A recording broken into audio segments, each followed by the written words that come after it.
Now we do this question.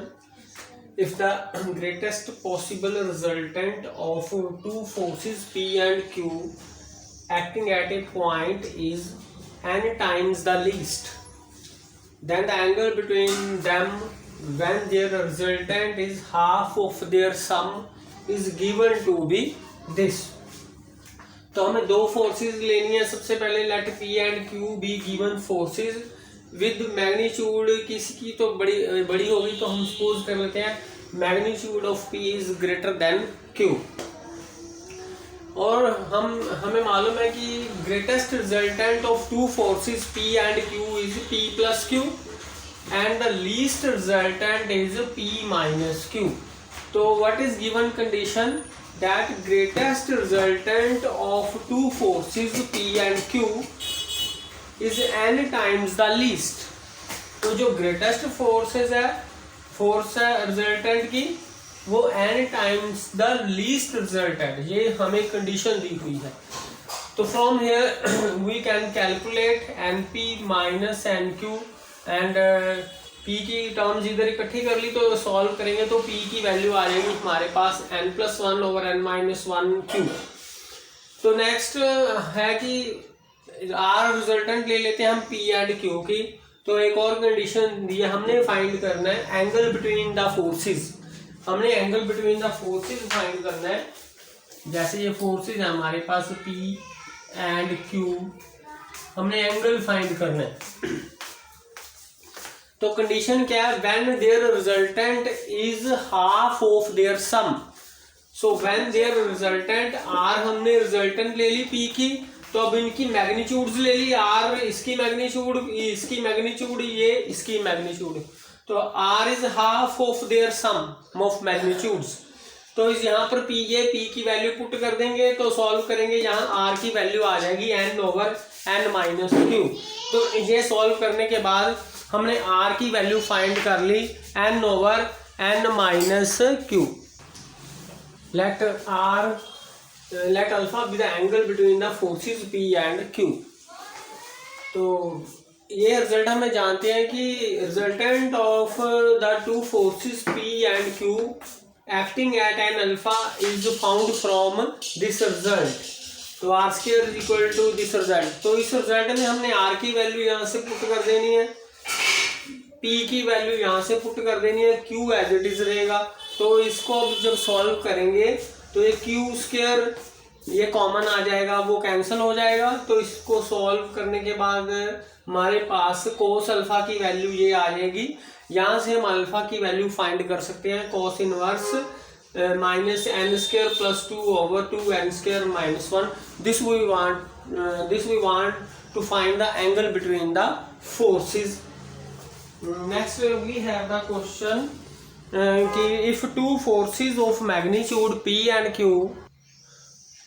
Now the next question we have, like two forces of magnitude P and Q act an angle such that magnitude of the resultant is P. इस angle पे act कर रही है कि उसकी जो R resultant की magnitude P आ जाए. एंड अगर हम P को डबल कर दें तो new resultant right angles to the force of magnitude Q हो जाए. तो R है 90 का एंगल बनाए with the force of magnitude Q. तो R की मैग्नीट्यूड ये आएगी, ये हमने फाइंड आउट करना है. तो ये रिजल्ट तो है ही हमारे पास कि let alpha be the angle between the forces P and Q, then this result we can find resultant from this. Now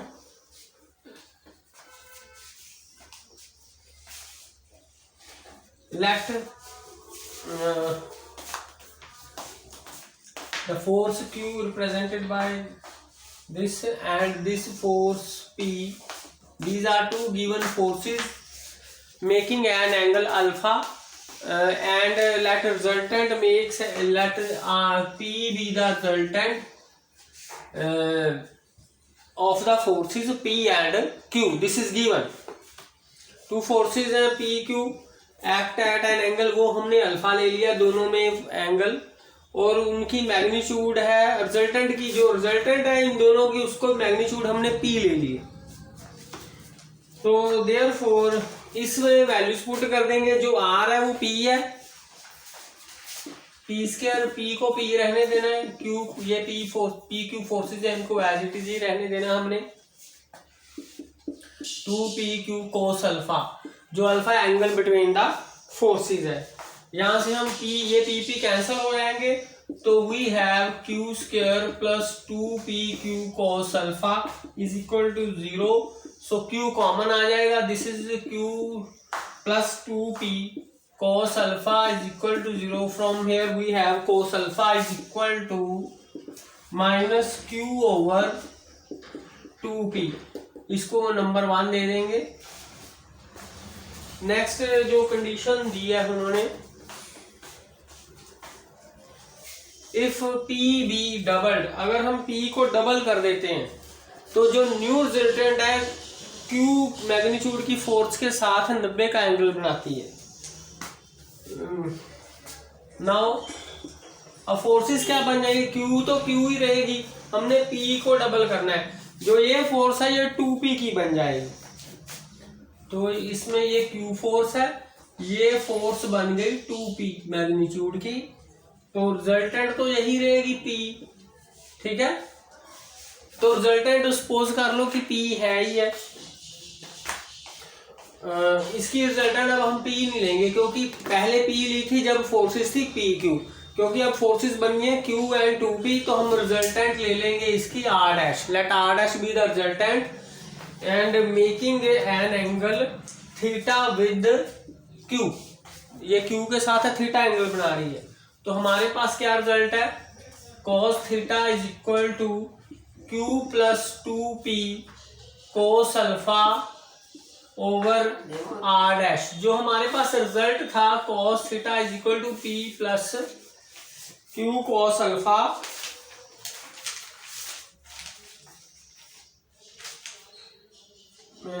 p plus q cos alpha था।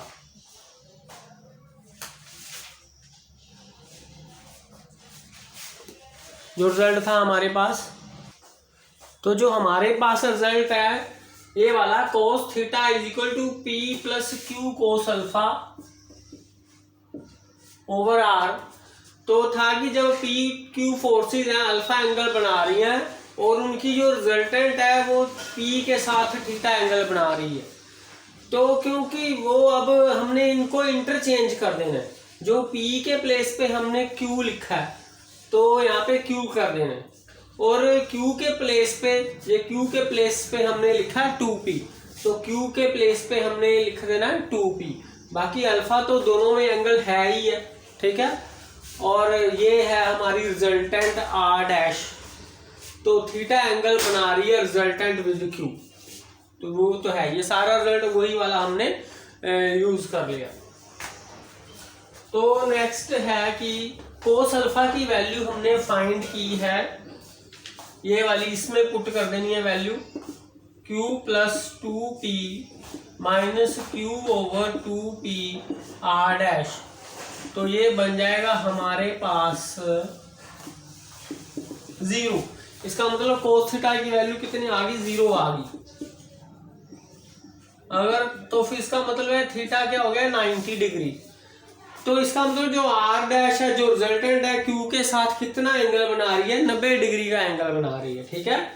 इस तरह से ये एंगल बनाएगी, ये आर डैश यहाँ पे आ जाएगी, ये तो हमने रफ स्केच किया था, आर डैश यहाँ पे आ जाएगी, 2p यहाँ पर आ जाएगी। तो यही हमने प्रूव करना था कि जो थीटा, जो रिजल्टेंट है वो क्यू के साथ देन 90 का एंगल बनाती है। अब इसके बाद हमने आर की जो रिजल्टेंट है आर डैश, उसकी मैग्नीट्यूड फाइंड करनी है, मैग्नीट्यूड ये फाइंड करनी है। तो उस यही रिजल्ट में वैल्यूज पुट करेंगे,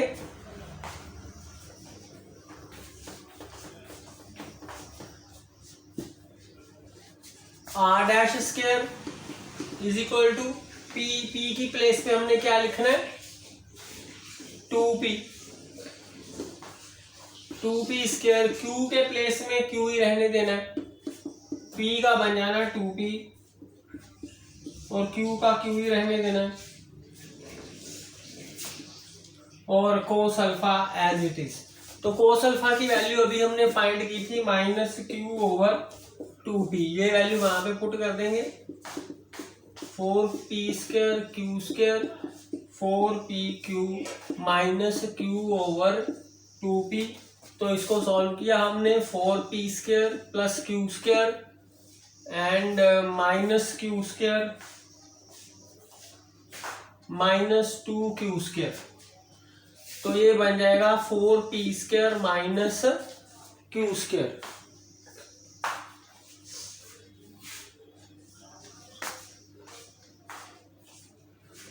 तो r डैश की वैल्यू क्या आ जाएगी 4p square minus q square, ये इसकी रिजल्टेंट आ जाएगी। तो हमने फाइंड किया r dash is root 4p square minus. Now we do the next question. The resultant of two forces P and Q, the forces P and Q, they are making at an angle alpha. हमने इन दोनों forces में angle ले लिया alpha, and the resultant is at right angles to P. जो resultant है P के साथ 90 का एंगल बना रही है, ठीक है। तो एक और कंडीशन गिवन है, रिजल्टेंट ऑफ, अगला दूसरा सेट है P and Q dash acting at same angle. अब दो फोर्सेस ले ली P एंड Q डैश, वो भी सेम एंगल अल्फा पे ही एक्ट कर रही हैं, तो उस केस में जो रिजल्टेंट है वो Q डैश के साथ 90 का एंगल बना रही है। तो हमने शो करना है P square is equal to Q dash. तो फर्स्ट जो सेट गिवन है फोर्सेस का, हमने ली P एंड Q, वो अल्फा एंगल बना रही है। Let alpha be the angle between the forces P and Q। Since the resultant is at right angles to P, तो ये हमारा रिजल्ट है tan theta is equal to Q sine alpha over P plus Q cos alpha. ये result उस case में है जब ये फोर्सेस हैं, ये रिजल्ट अल्फा एंगल बना रही हैं और जो रिजल्टेंट है P के साथ थीटा एंगल बना रहा है।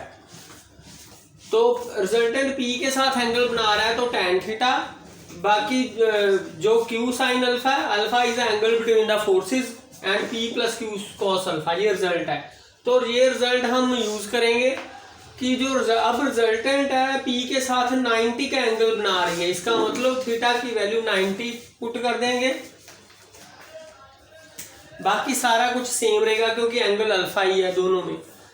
तो ये वाला रिजल्ट लग जाएगा हमारे पास, क्योंकि tan 90 जो डिफाइंड नहीं है तो रेसिप्रोकल करेंगे ये 0 बन जाता है, तो cot 90 बन जाएगा, रेसिप्रोकल करेंगे तो वो 0 बन जाएगा। तो P plus Q cos alpha और Q साइन अल्फा 0 आ गया। तो ये ऐसे ये ये टर्म जो है नॉन जीरो ले सकते हैं, तो ये कैंसिल हो जाएगी। तो यहाँ से आ जाएगा P plus Q cos alpha is equal to 0। यहाँ से cos अल्फा की वैल्यू आ जाएगी माइनस P ओवर Q। इसको नंबर 1 दे देते हैं।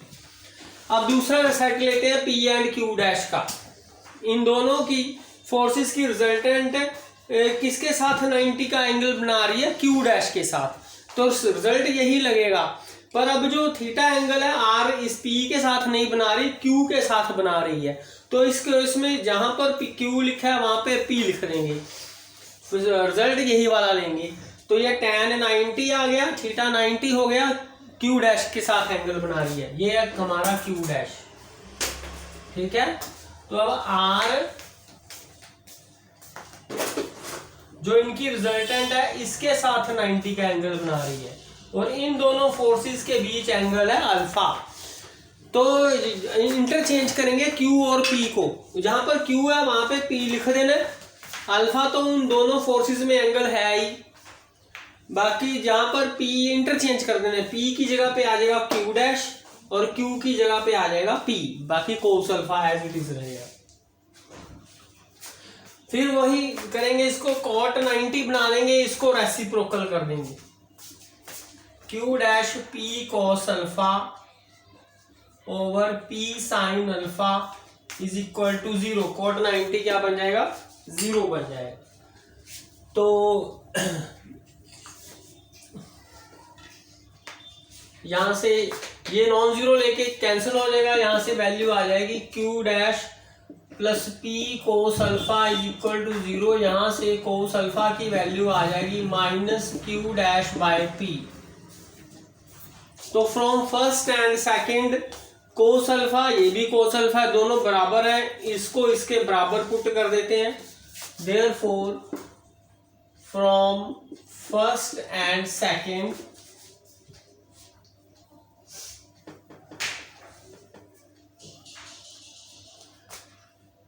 Minus P over Q is equal to minus Q dash over P, this is equal to P square Q Q dash. This we want to prove, therefore we have to prove that p square is equal to q q dash।